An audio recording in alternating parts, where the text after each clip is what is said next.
বাইরে কি পরিমাণ বাতাস হইতেছে বুঝতেছে। ওই যে দেখেন ওই জায়গাতে এক লোক তারা দোয়া করতেছে বৃষ্টির মধ্যে, আল্লাহর কাছে প্রার্থনা করলো এতক্ষণ দাঁড়ায় দাঁড়ায়। বাইরে প্রচুর বাতাস, এই যে এই যে এই ফাঁক দিয়ে বাতাস আসতেছে হোটেলের জানালাতে।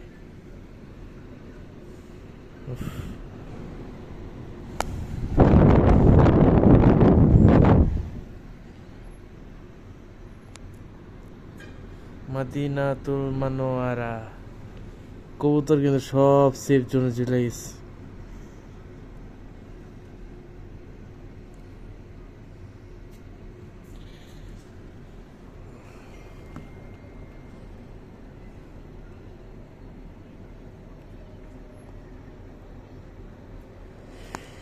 আল্লাহু আকবার, আল্লাহু আকবার, সুবহানাল্লাহ, মাশাআল্লাহ, মাশাআল্লাহ।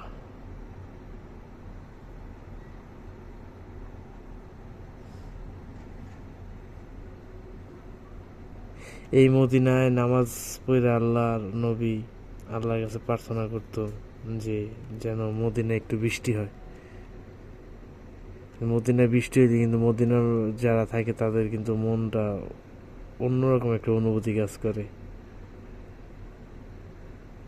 এখানকার বাতাসের মধ্যে আর কি একটা রহমতের যে একটা গন্ধ পাওয়া যায়, এবং মনের মধ্যে একটা অস্বাভাবিক একটা প্রশান্তি, মানে এটা আসলে বইলা প্রকাশ করার মতো না, কি ধরনের শান্তিটা মনের মধ্যে বিরাজ করে। আলহামদুলিল্লাহ, আলহামদুলিল্লাহ।